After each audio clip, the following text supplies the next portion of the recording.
যুদ্ধের আগুন জ্বলে উঠেছে, আমাদের কাঁধের উপর তার শহীদের লাশ রেখে গেছে, হাতের তালুতে রেখে গেছে তার তাজা রক্ত। শরীফ উসমান বিন হাদি নিজেই এক বিপ্লবের সেনাপতি। তোমরা লড়ে যাও, দেশের জন্য শহীদ হও, পিছপা তোমরা হবে না। 18 কোটি মানুষের বিজয় হলেই জামাতে ইসলামের বিজয় হবে ইনশাআল্লাহ। 24-এর তরুণী যুবক যুবতী তাদের নেতৃত্বে সারা দেশবাসী যে জন্য সংগ্রাম করেছেন, ওই সংগ্রামের ওই দাবি বাস্তবায়ন, ওই স্বপ্ন বাস্তবায়নই হচ্ছে আমাদের অঙ্গীকার। তারা চেয়েছিল একটা বৈষম্যহীন সমাজ, তারা চেয়েছিল হাতে হাতে কাজ, তারা চেয়েছিল ন্যায় বিচার, তারা চেয়েছিল দুর্নীতি মুক্ত বাংলাদেশ, তারা চেয়েছিল চাঁদাবাজ মুক্ত বাংলাদেশ, তারা চেয়েছিল মুগল বাহিনী হাতুড়ি বাহিনীর কবর রচনা।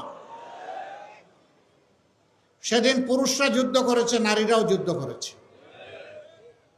যুদ্ধের আগুন জ্বলে উঠেছে যেদিন আমাদের মেয়েদের গায়ে হাত তুলেছিল সন্ত্রাসীরা ঢাকা বিশ্ববিদ্যালয় ক্যাম্পাসে 15 জুলাই রাতের বেলা। সেই দিন যে আগুন জ্বলে উঠেছিল, সেই আগুনেই স্বৈরাচার সরকার হয়ে গেছে। ইনশাআল্লাহ এই বাংলাদেশ পথ হারাবে না।